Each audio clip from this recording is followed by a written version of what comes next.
ओम नमः शुद्धेभ्यः। ओम नमः शुद्धेभ्यः। ओम नमः शुद्धेभ्यः। नमः श्री वर्धमानाय निर्धूतकलिलात्मने सालोकानां त्रिलोकानां यद्विद्यादर्पणायते। अहिंसा परमो धर्म की महावीर भगवान की प्रातः स्मरणीय परम पूजाचार्य गुरुवर श्री विद्यासागर जी मुनि महाराज की जय। पूज्य निरापक मुनि श्री समय सागर जी महाराज की, मुनि संघ की, आरिका संघ की।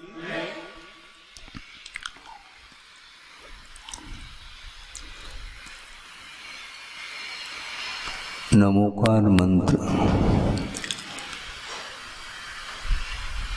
के नामस्मरण के पश्चात छतारी दंडक का भी पाठ किया जाता है। आप लोग करते हैं। उसमें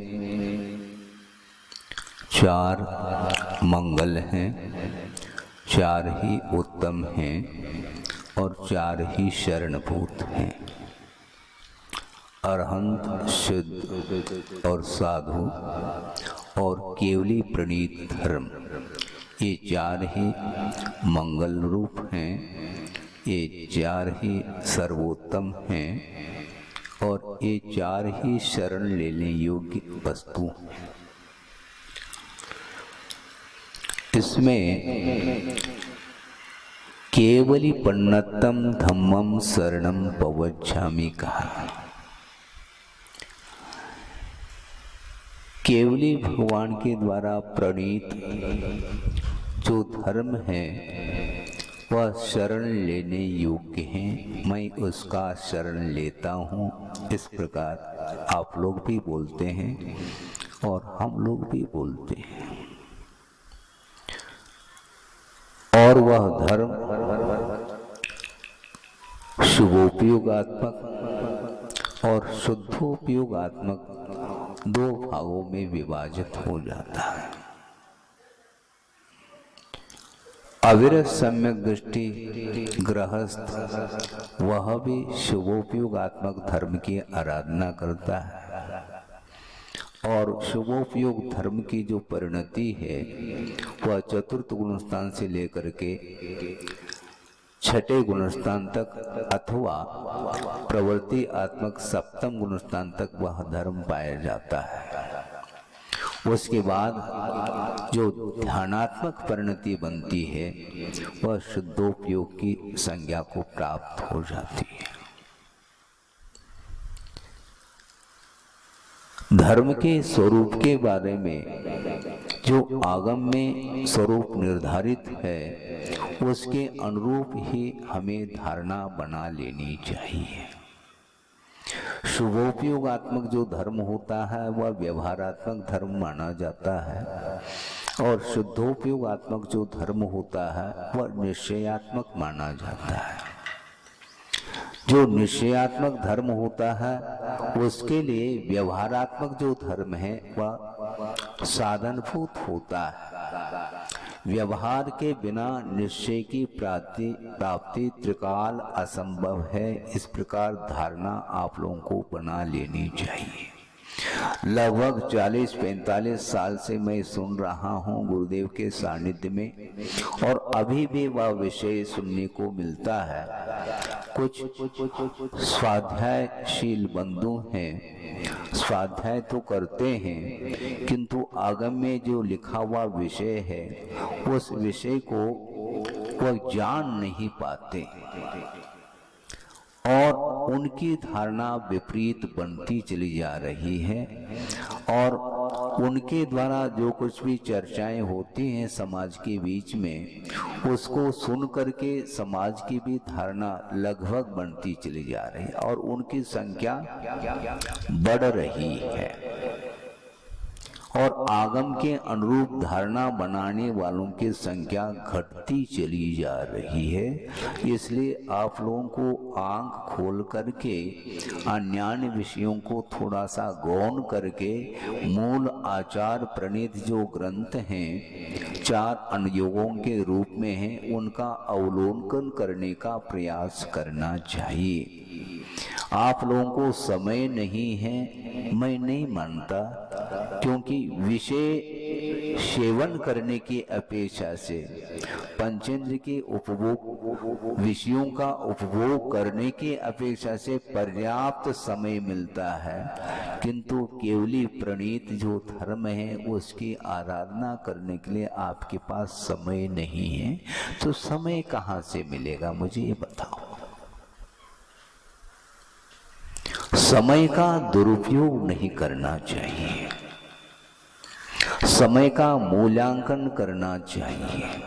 सबसे मौलिक यदि कोई वस्तु है तो समय है, और समय के कितने अर्थ होते हैं वो भी आपके सामने रख रहा हूं। समय का अर्थ काल भी होता है, समय का अर्थ आगम होता है, और समय का अर्थ आत्म तत्व हुआ करता है। समय का उपयोग आगम की आराधना, शास्त्र की आराधना, शास्त्र की चर्चा, आगम की चर्चा, तत्व चर्चा, इसमें आपका यदि समय का उपयोग होता है तो निश्चित रूप से आपकी धारणाएं आगम के अनुरूप हो सकती है और होनी चाहिए। तो शुभोपयोगात्मक जो धर्म है उसके द्वारा क्या फल मिलता है, और शुद्धोपयोगात्मक जो धर्म है उसके द्वारा क्या फल मिलता है, यह भी विषय कुंद कुंद स्वामी ने समयसार ग्रंथ में स्पष्ट रूप से उल्लेखित किया है। धम्मेन परिणदप्पा अप्पा यदि शुद्ध संपभोग जुदो पावद निर्वाण सोहम सोहोव जुतोद सग्ग सोहम कहा। धर्म से परिणित आत्मा यदि शुद्धोपयोग का आश्रय लेता है तो साक्षात निर्वाण की उपलब्धि उसे हो जाती है, एक बात। और यदि शुभोपयोग आत्मक धर्म से परिणत हो जाता है तो साक्षात वह स्वर्ग सुख को प्राप्त कर लेता है, और परंपरा से मुक्ति के लिए वह कारण है, ऐसा कहा है। परंपरा और साक्षात दो कारण हुआ करते हैं। साक्षात कारणक शुक्ल ध्यान अथवा शुद्धोपयोग है, जिसके माध्यम से केवल ज्ञान का लाभ होता है, और उसके अभाव में मान लो जिसकी क्षमता नहीं है शुक्ल ध्यान शुद्धोपयोग में लीन होने की, उसके लिए शुभोपयोग आत्मक धर्म का व्याख्यान किया गया। और शुभोपयोग आत्मक जो धर्म है वह एकांत से बंद के लिए कारण है। इस प्रकार जिनकी भी धारणा है उस धारणा को आज ही संकल्प ले लें, ये आगम विरुद्ध धारणा है। आप लोगों को आगम विरुद्ध धारणा नहीं बनानी चाहिए। शुभोपयोग आत्मक जो धर्म होता है वह चतुर्थ गुण स्थानवर्ती जो गृहस्थ है वहां से प्रारंभ होकर के जो श्रमण है बेटा है, सप्तम गुण स्थानवर्ती अप्रमत्त गुण स्थानवर्ती वो है, वहां तक शुभोपयोग आत्मक धर्म पाया जाता है। तो ऐसी स्थिति में आपके लिए आगम के माध्यम से यहाँ पर जो कुछ भी तत्व चर्चा की जा रही है, करने वाला जो श्रमण है उसकी दशा क्या है हमें बताओ। यदि एकांत से शुभोपयोगात्मक वह धर्म बंद के लिए कारण कहोगे तो संवर और निर्जरा कौन करेगा, हमें बताओ। सिद्धांत ग्रंथ का भी आलोडन होना चाहिए। मात्र अध्यात्म का सहारा लेकर के जो कुछ भी आप स्वाध्याय तत्व चर्चा कर रहे हैं उसके माध्यम से विपरीतताएं सामने आ रही हैं। इसलिए आचार्य कहते हैं जो शुभोपयोग है उसके माध्यम से मात्र बंद नहीं होता बल्कि साथ से पुण्य का बंद कर सकता है, करता है, और पूर्वबद्ध पाप कर्म की निर्जना करता है, यह आगम उल्लेख है।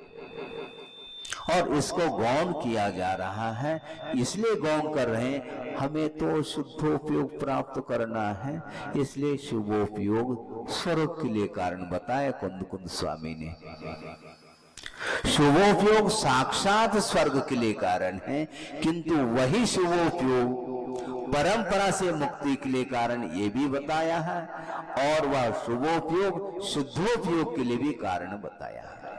शुद्धोपयोगात्मक जो कार्य है वह कार्य बिना कारण के संभव नहीं है।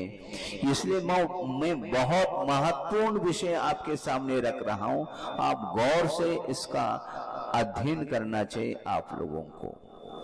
वह ये है कि जिसको हम शुद्धोपयोग बोल रहे हैं वह अपने आप आ जाता है क्या? शुद्धोपयोग के लिए कारण क्या? मौन हो जाते हैं लोग। केवल ज्ञान के लिए कारण क्या है? शुद्धोपयोग, ऐसा बोलते हैं। तो एक तरफ का न्याय ठीक नहीं, ये अन्याय माना जाता है। जब केवल ज्ञान के लिए कारण शुद्धोपयोग मान रहे हैं, तो शुद्धोपयोग के लिए कारण क्या? शुभोपयोग का अभाव कारण मानते हैं। ये गलत बात है। अब अध्ययन करिए, एक स्थान पर तो सद्भाव कारण मान रहे हैं और एक स्थान पर अभाव कारण मानना चाहते हैं, ये ठीक नहीं। केवल ज्ञान के लिए कारण शुद्धोपयोग है, तो शुद्धोपयोग के लिए कारण शुभोपयोग है, क्योंकि शुभोपयोग के प्रति उनकी एलर्जी है, ऐसा हमें समझ में आता है। क्योंकि शुभोपयोग में क्रियाएं करनी पड़ती हैं। गृहस्थावस्था में दान है, पूजन है, शील है, उपवास है, आदि आदि जो कुछ भी श्रावक की भूमिका के अनुरूप जो आवश्यकों का उल्लेख किया है आगम में, तो उसके अनुरूप आवश्यकों का पालन करना पड़ता है। इसलिए उससे वो अपने आप को बदी करना चाहते, उससे मुक्त होना चाहते हैं, क्योंकि ये बंध के लिए कारण है और हमें बंध इष्ट नहीं है, क्योंकि बंध से संसार का निर्माण होता है। इसलिए उन सारे कार्यक्रमों से मुक्त होकर के हम स्वाध्याय करते हैं। महाराज गलत बात। एक सज्जन आए महाराज कि मेरा मन न पूजन में लग रहा है, न अभिषेक में लग रहा है, न जाप में मन लग रहा है, मन मेरा स्वाध्याय में लग रहा है। इसलिए आपसे हम निवेदन करना चाहते हैं, क्या स्वाध्याय, पूजन, अभिषेक, दान इत्यादि के स्थान पर स्वाध्याय कर लिया जाए तो क्या हानि है? हमने उनको कहा कि हानि नहीं, हानि ही हानि है। क्योंकि जिस आगम में पूजन अर्चन आदि के इत्यादि का वर्णन श्रावक की भूमिका में लिखा हुआ मिलता है, तो आगम का स्वाध्याय भी करो, और जिस आगम में पूजन अर्चन के लिए स्थान दिया है वो न करो, तो ये स्वाध्याय करके आप करना क्या चाहते हैं?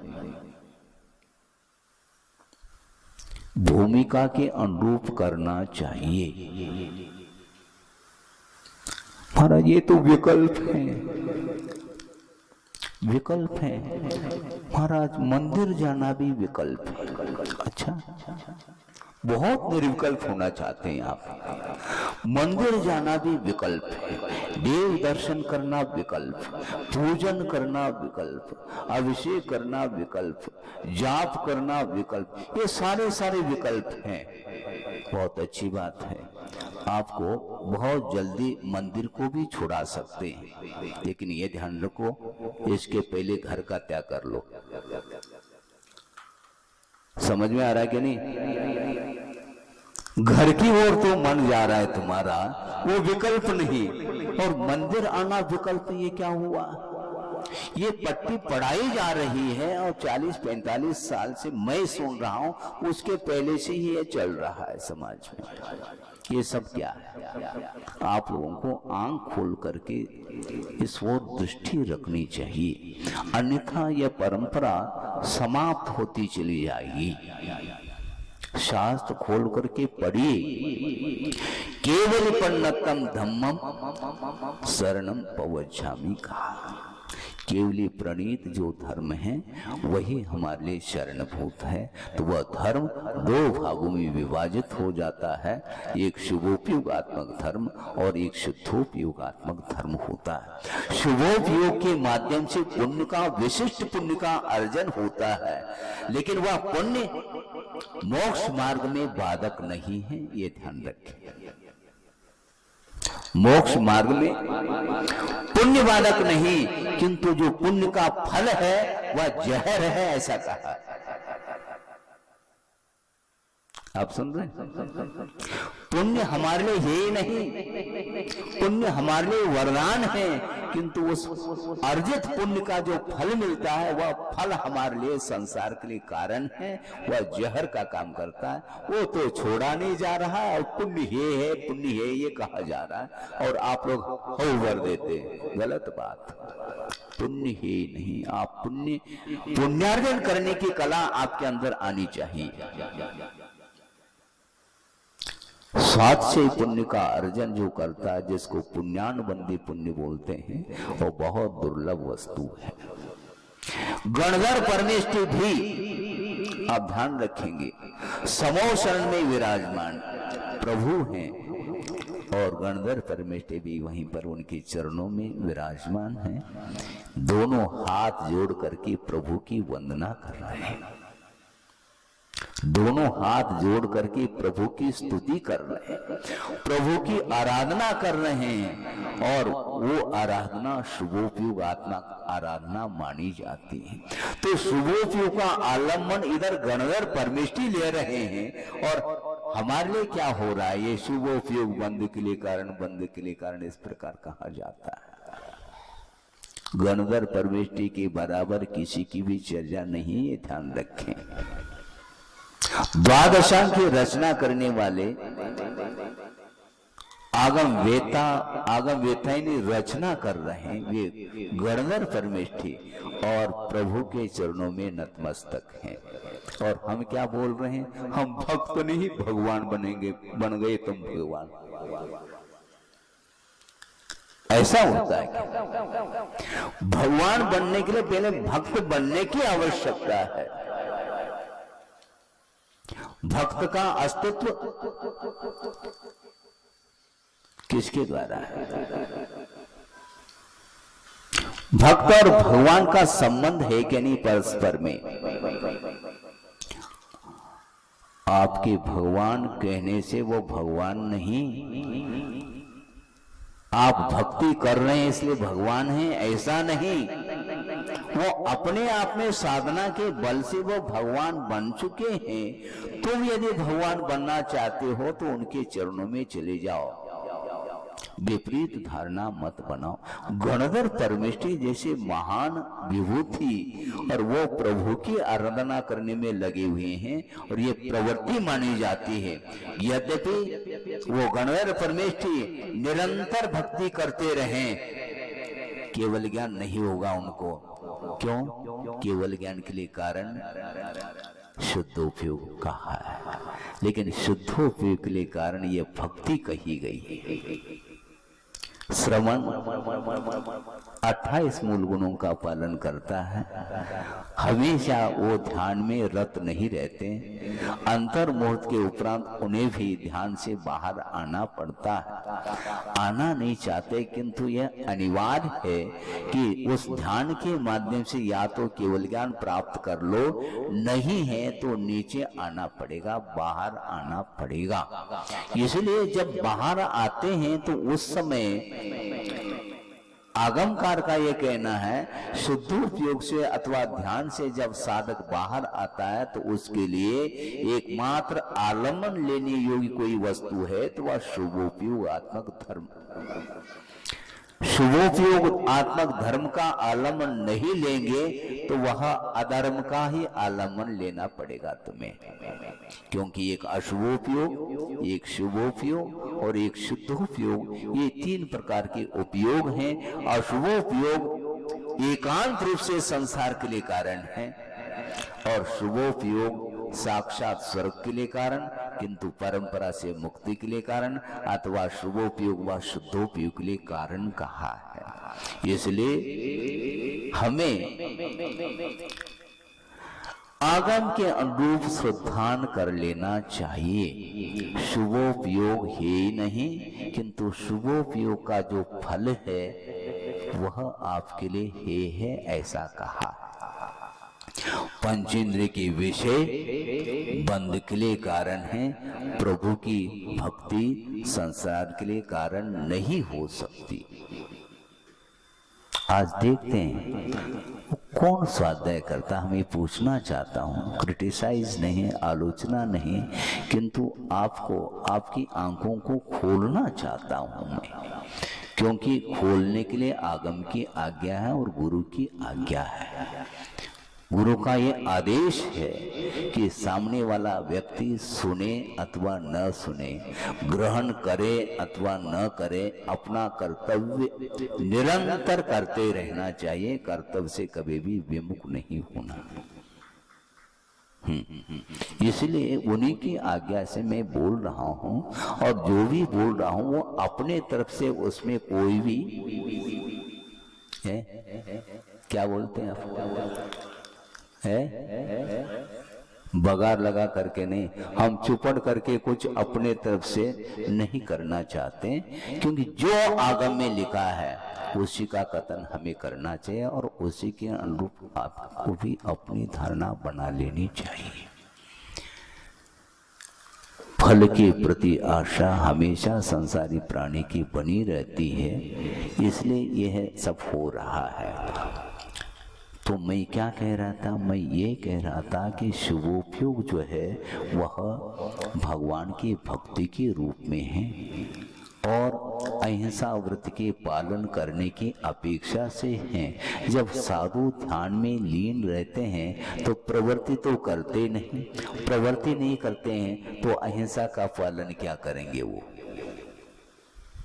अहिंसा का पालन अपने आप में हो रहा है, क्योंकि प्रवृत्ति करते समय असावधानी होती है और उसके कारण हिंसा हो सकती है, होती है।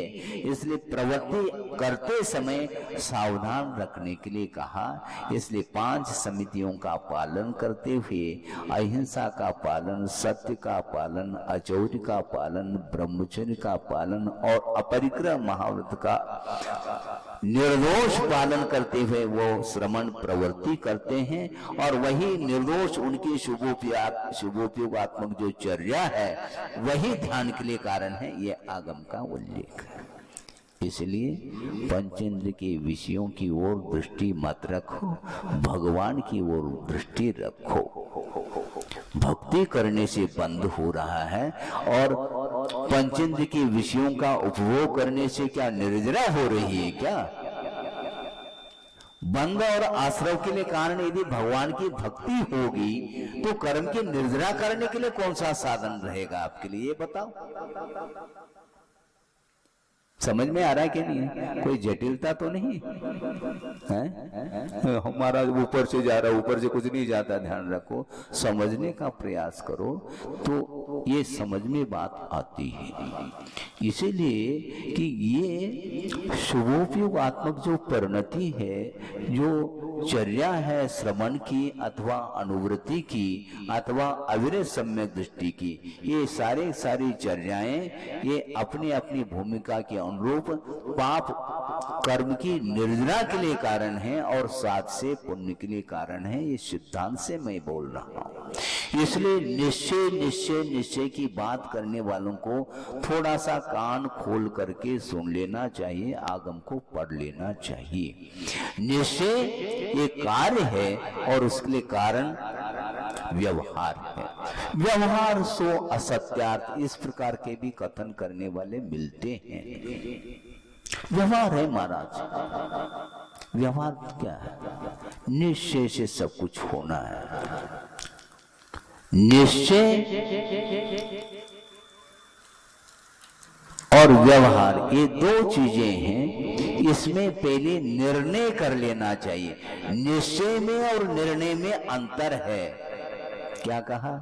निश्चय में और निर्णय में अंतर है, किंतु व्यवहार में निर्णय को भी निश्चय बोलने में वह आ रहा है।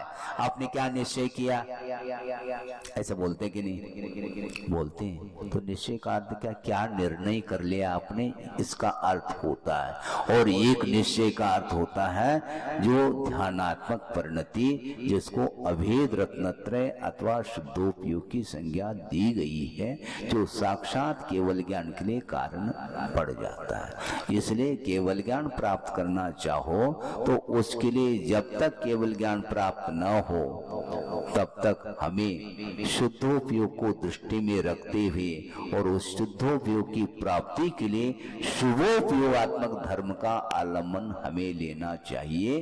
क्योंकि ये शुभोपयोगात्मक शुद्धोपयोगात्मक ये दोनों धर्म केवली प्रणीत है, ये ध्यान रखे।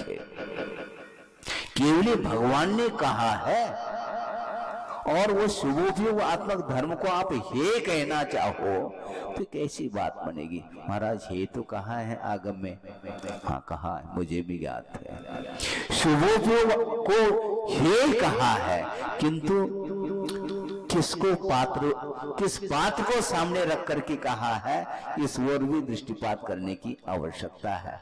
जो अविरत सम्यक दृष्टि अर्थात गृहस्थ है और जो अनुवृत्ति है उसको सामने रख करके शुभोपयोग को ये नहीं कहा कुंद स्वामी ने, किंतु श्रमण को सामने रख करके उस श्रमण को ये संबोधित किया है कि देखो तुमने सर्वस्व छोड़ दिया है।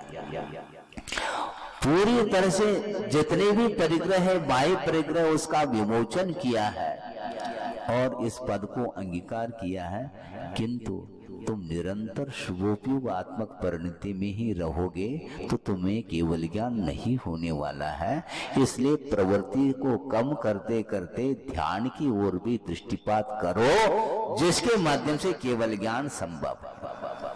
केवल ज्ञान के लिए कारण है वह शुद्धोपयोग, इसलिए शुद्धोपयोग श्रवण के लिए मुख्य है और शुभोपयोग श्रवण के लिए गौण है। श्रवण के लिए शुभोपयोग गौण कहते हैं, श्रावक भी कहने लगा हमारे लिए भी शुभोपयोग ये है। ये गलत बात है। इसीलिए कल एक व्यक्ति ने कहा था कि महाराज स्वाध्याय गृहस्थ को कहां से प्रारंभ करना चाहिए, तो उनके लिए हमने कहा स्वाध्याय क्यों करना चाहिए ये पहला समझ लो।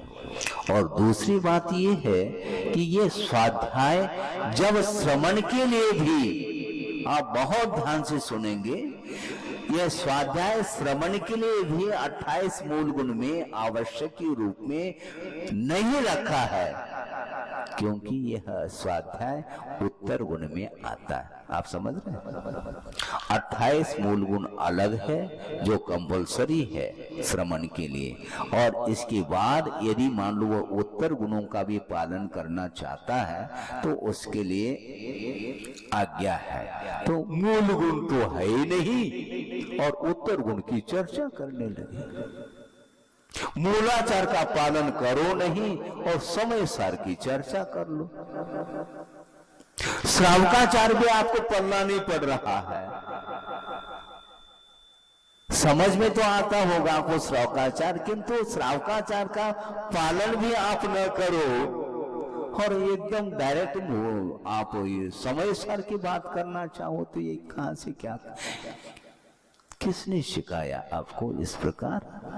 ये सब क्यों हो रहा है? ये अक्रम स्वाध्याय है। स्वाध्याय की क्रमिकता होनी चाहिए। श्रावकाचार का अध्ययन करिए, अध्ययन करते करते करते धीरे धीरे अपने शक्ति के अनुरूप व्रतों का संकल्प लेकर के आपको पालन करना चाहिए। और उसके बाद उपरांत जैसे जैसे आपकी क्षमता बढ़ रही है तो श्रवण पद को अंगीकार कर लो और मूलाचार के अनुरूप उस चर्या का निर्वाह करो। उसके बाद समय सार की बात करो तो बात बनती। आज प्रत्येक व्यक्ति के बगल में समय साथ। ये क्या है? स्कूली पढ़ाई है क्या? क्या करना चाहते हो आप? कॉलेज, यूनिवर्सिटी में कोर्स में रखा है क्या समय सार को?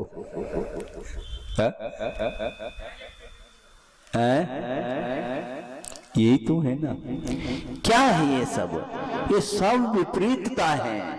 और इसके माध्यम से जो विद्वान होकर के भी इस प्रकार की विपरीत यदि मान लो प्रतिपादन करता है आगम का, तो सारे समाज ऊंची ओर दौड़ेगी और उसके लिए उन्मार्ग सन्मार्ग पर नहीं आ पाएगा। क्योंकि मंदिर जाना भी बंद के लिए कारण हो रहा है, दान आदि देना ये भी बंद हो रहा है। तो बंद से मुक्त होना है, इसलिए जो है ना इसको छोड़ दिया उसने। ये सब गलत हो रहा है। इसलिए आपको ये चाहिए, आप श्रमण बनो अथवा न बनो, हमें कोई गम नहीं, किंतु विपरीत प्रतिपादन करना छोड़ दो।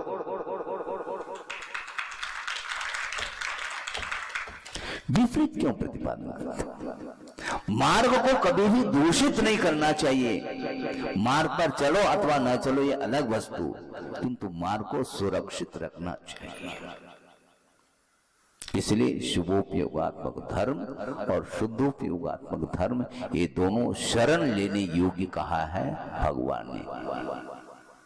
शुभोपयोग आत्मक धर्म का मैं शरण नहीं लेता हूं, ऐसा भगवान ने सिखाया क्या? केवली पन्नतम धम्मम शरणम पवच्छामि का वह धर्म श्रावक धर्म भी और मुनि धर्म, ये दोनों धर्म पात्र की विवक्षा में इन दोनों का विभाजन हुआ है, किंतु वस्तुतः अखंड एक धर्म की धारा है। क्षमता आपकी नहीं है, इसलिए अपनी क्षमता के अनुरूप चलाने की दृष्टि से उस मार्ग पर आरूढ़ होने की अपेक्षा से कहा गया है। किंतु जिसके अंदर वह क्षमता है वह साक्षात भी श्रवण पद को अंगीकार करके वह आगे बढ़ सकता है। आचार्य महाराज की दीक्षा न वह क्षुल्लक बने न ऐलक बने, डायरेक्ट इनडायरेक्ट प्रमोशन नहीं। और हम लोग तो प्रमोटेड होते आए हैं। पहले क्षुल्लक 3 साल, उसके पहले 4-6 महीने ब्रह्मचर्य अवस्था में रहे, उसके बाद क्षुल्लक दीक्षा हो गई, 3 साल तक क्षुल्लक में रहे और उसके बाद 2 साल और ऐलक परीक्षा धीरे धीरे पास होते हैं, फिर बाद में उन्होंने श्रमण पद को दिया। तो इसीलिए जिस शुभोपयोग आत्मक धर्म की आराधना गणधर परमेष्ठी तक कर रहे हैं और उनसे आप बड़े हो गए क्या? आप सोचो तो, हमें समझ में नहीं बात आती।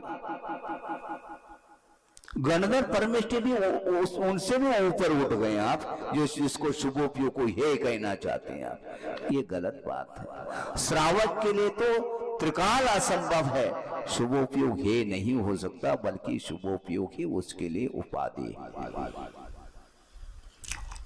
शुभोपयोग के माध्यम से विशिष्ट पुण्य का संचय होता है और वही सिद्धोपयोग के लिए कारण बनता है। इसलिए शुभोपयोग है नहीं, किंतु जो शुभोपयोग के साथ जो पुण्य का अर्जन होता है उसका फल है ऐसा कहा। फल चखना चाहता है संसारी प्राणी, पुण्य का फल तो चखना चाहता है दोनों हाथ से, किंतु पुण्य करना नहीं चाहता। वह पंक्ति भी हमें स्मरण में आ रही है। पुण्य से फल मिच्छन्ति पुण्यम नेच्छन्ति मानवा, पुण्य से फलम इच्छन्ति पुण्यम न इच्छन्ति मानवा, और फलम नेच्छन्ति पापस्य पापम कुर्वन्ति यत्नत। पाप का फल तो नहीं चाहता, किंतु पाप करना नहीं छोड़ता, यत्न के साथ पाप करता है। और पाप का फल सामने आ जाए तो प्रभु को याद करता है। क्या मतलब हुआ? प्रभु ने ये सिखाया क्या तुम्हें? आपको ये सिखाया प्रभु ने? पाप करते चल जाओ और पाप से डरो, गलत बात। आप पुण्य निरंतर करिए, किंतु उसके फल की वांछा कतई नहीं करो, पुण्य और बढ़ता चला जाएगा। फल चाहता उस थोड़ा सा किया नहीं, फल ही लटकता उसके सामने। इससे क्या मिलेगा, इससे क्या मिलेगा, इससे क्या मिलेगा, क्या मिलेगा क्या? आप चाहते क्या हो? मुझे कुछ नहीं चाहिए, ये मन में धारणा बनाओ, तब वो चीज मिलेगी। निदान के साथ आराधना करना ठीक नहीं। ये निदान जो है ना, बहुत खतरनाक वस्तु है, क्योंकि आचार्यों ने कहा निदान के द्वारा सम्यक दर्शन की विराधना होती है। ये लिखा, निदान शल्य जिसको बोलते हैं, उसके माध्यम से सम्यक दर्शन की विराधना होती है। इसलिए भोगों की आकांक्षा का नाम निदान बोला है।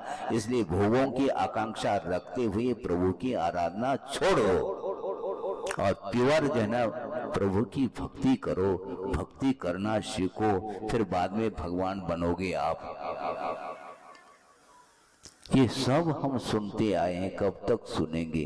बर्दाश्त नहीं होता, इसलिए कहना पड़ता है आपको। भले ही ये शब्द गरम गरम लग रहे हों, कोई बाधा नहीं, लेकिन ये यथार्थ है ये। इसलिए एक प्रसंग आपके सामने रख रहा हूं। एक व्यक्ति है, वो काल्पनिक कथा है, प्रतीकात्मक है। एक व्यक्ति है जिसने बराबर बराबर 50-50 जिसको बोलते हैं, पुण्य और पाप कर्म किया। पाप भी और पुण्य भी बराबर बराबर मात्रा में किया है। इसके बाद क्या होता है, यमराज भी संकट में पड़ गए। इसको कहां भेजा जाए, क्योंकि पुण्य की मात्रा और पाप की मात्रा बराबर बराबर है। इसको कहां भेजें, बड़ी समस्या खड़ी हो। और उसको पूछा यमराज ने, तुम कहां जाना चाहते हो, बोलो। नरक जाना चाहते हैं क्या, स्वर्ग? और वो व्यक्ति भी बहुत चतुर था। उसने कहा, यमराज जी, एक बार स्वर्ग और नरक दोनों दिखा दो, फिर बाद में हम पहले दिखा दो, फिर बाद में हम आपको बताएंगे। अच्छी बात है, पहला स्वर्ग चलो। ले गए उसको और जाकर के देखा, वहां पर देवी देवताएं शांत मुद्रा में बैठे हैं, क्योंकि वहां पर शुभलेशाएं हुआ करती हैं। शांत बैठे हैं, कोई ध्यान में, ध्यान की मुद्रा में है, कोई तत्व चर्चा चिंतन आदि कर रहे हैं। तो उसको देख करके वो एक व्यक्ति सोचता है, अरे यहाँ पर तो कोई मजा नहीं आएगा, किसी को किसी से कोई मतलब नहीं है, सब अपने आप में लीन हैं, इसलिए स्वर्ग में रहने से कोई आनंद नहीं आएगा। इस प्रकार यमराज को कहा। फिर क्या करूं? कुछ नहीं, एक बार नरक का हालचाल क्या है वो देख करके आए। पहला चलो नरक गए, वहां पर क्या दृश्य दिखाया गया। जाते ही जोश जोश के साथ स्वागत करते हैं एक दूसरे को, वो देख रहा है। अच्छा, एक ने तो बिल्कुल हाथ में क्या, बोतल। समझ गए बोतल का अर्थ क्या होता है? सलाइन नहीं है, वो बोतल चढ़ाते हैं, वो बोतल नहीं, बोतल का अर्थ शराब। शराब का बोतल दिखाया। एक ने डांस के रूम में ले गए उसको, ये सब दिखाया गया तो उसको नरक पसंद आ गया। अब देखना आगे क्या होता है। वो कहता है ये तो मुझे पसंद है, स्वर्ग से भी अच्छा लग रहा है मुझे, ये मौज मस्ती है, ये हमें पसंद आ गया। देख लो एक आध बार और ट्राई करके देख लो, नहीं तो फिर एक बार भेजूंगा तो फिर वापस मैं तुम्हें बाहर नहीं ला सकता। नहीं नहीं, हमने निर्णय कर लिया, अच्छी बात है। फिर वह नरक ले जाता है। देखते अरे ये क्या हो गया, मेरे साथ छल किया गया। पहला जो नरक था हमने देखा था वो कुछ है ही नहीं, यहाँ पर मार काट के अलावा कुछ देखा ही नहीं दे रहा है। यमराज जी खड़े हैं बाजू में और वह कांपने लगा, जल्दी जल्दी यहाँ से मुझे ले चलो बाहर। यमराज ने कहा मैं ले जा नहीं सकता क्योंकि नरक के हवाले तुम्हें कर दिया है। फिर ऐसा क्यों दृश्य दिख रहा है, सब तिल तिल करे देख के खंड वाली बात, ये दृश्य तो हमने देखा ही नहीं था पहले कभी। पहला जब आपने दिखाया था नरक का दृश्य वो तो दिख नहीं रहा है, पर यहाँ सारा विपरीत ही देखने में आ रहा है। ये ध्यान रखो, पहला जो नरक का दृश्य देखा था वो विज्ञापन था, ध्यान रखो।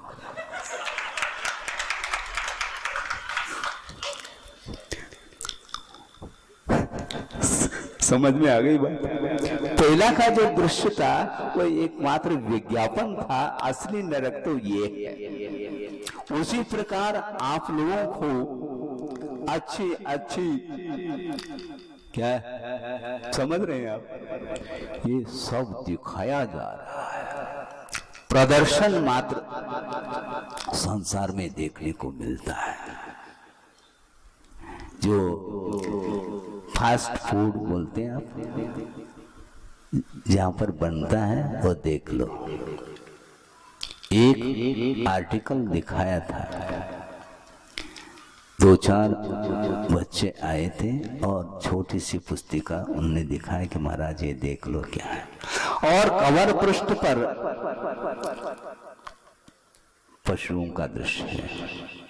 पशुओं का नाम लेना भी हमें अच्छा नहीं लगता, आप परिचित हैं। और महाराज इनके अंग प्रत्यंग सब पृथक पृथक कर दिए जाते हैं और इनमें से जो कुछ भी तत्व निकलता है उसके माध्यम से ये सारे फास्ट फूड आदि बन रहे हैं, हमने देखा। और बनने के उपरांत कुछ उसमें केमिकल्स इत्यादि डाल करके सुगंधित कुछ पदार्थों का सम्मिश्रण करके और अच्छे ढंग से मिठाई इत्यादि बना करके पैकिंग करके जब वह दिखाने के लिए रखते हैं तो उस समय विज्ञापन के कारण अनुभव में आ जाता है। असलियत क्या है उसमें वह दिखाई नहीं देता। उसी प्रकार पंचेंद्र के विषयों के माध्यम से जो सुख की मान्यता संसारी प्राणी की हो रही है वह वस्तुतः सुख नहीं, वह सुखाभास है, किंतु विज्ञापन का जमाना है। इसलिए संसारी प्राणी अनंत काल से वैश्विक सुख में ही वह डूबता चला जा रहा है।